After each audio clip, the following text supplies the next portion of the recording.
తండ్రి సంపాదించిన ఆస్తిలో అబ్బాయిలకు కానీ అమ్మాయిలకు కానీ సమాన హక్కు ఉంటుందని చెప్పి హిందూ వారసత్వపు చట్టం 2005 ప్రకారం స్పష్టం చేయటం జరిగినది. అయితే కొన్ని సందర్భాలలో అమ్మాయిలకు తండ్రి సంపాదించిన ఆస్తిలో హక్కు ఉండదని చెప్పి హానరబుల్ సుప్రీంకోర్టు స్పష్టం చేయటం జరిగినది. కొన్ని గైడ్లైన్స్ కూడా ఇవ్వడం జరిగినది.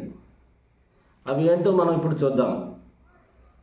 ఒకటి, సెల్ఫ్ ఎక్వైర్డ్ ప్రాపర్టీ, అంటే తండ్రి కష్టార్జితం సంపాదించిన ప్రాపర్టీలో అమ్మాయిలకు కానీ అబ్బాయిలకు కానీ ఆ ఆస్తిని క్లెయిమ్ చేసుకునే హక్కు మాత్రం ఉండదు. తండ్రి ఇష్టానుసారముగా ఏదైనా చేసుకోవచ్చు. రెండవదిగా చూసుకున్నట్లయితే 2005కు ముందు విభజించబడిన ఆస్తిలో అమ్మాయిలకు ఆ ఆస్తిని క్లెయిమ్ చేసుకునే హక్కు ఏమాత్రమూ లేదు. అలాగే మూడవదిగా చూసుకున్నట్లయితే అమ్మాయిలు ఇంటర్ క్యాస్ట్ మ్యారేజ్ చేసుకున్నప్పుడు, అంటే మత మార్పిడి లాంటివి చేసుకున్నప్పుడు ఆ ఆస్తిని క్లెయిమ్ చేసుకునే హక్కు అమ్మాయిలకి ఎట్టి పరిస్థితిలో లేదు.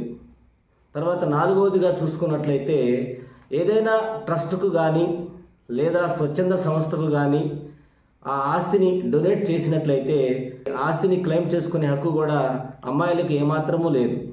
కాబట్టి ఇలాంటి లీగల్ విషయాల కోసం నన్ను ఫాలో అవ్వండి. ఎందుకంటే చట్టం సామాన్యునికి కూడా తెలియాలి. జై హింద్.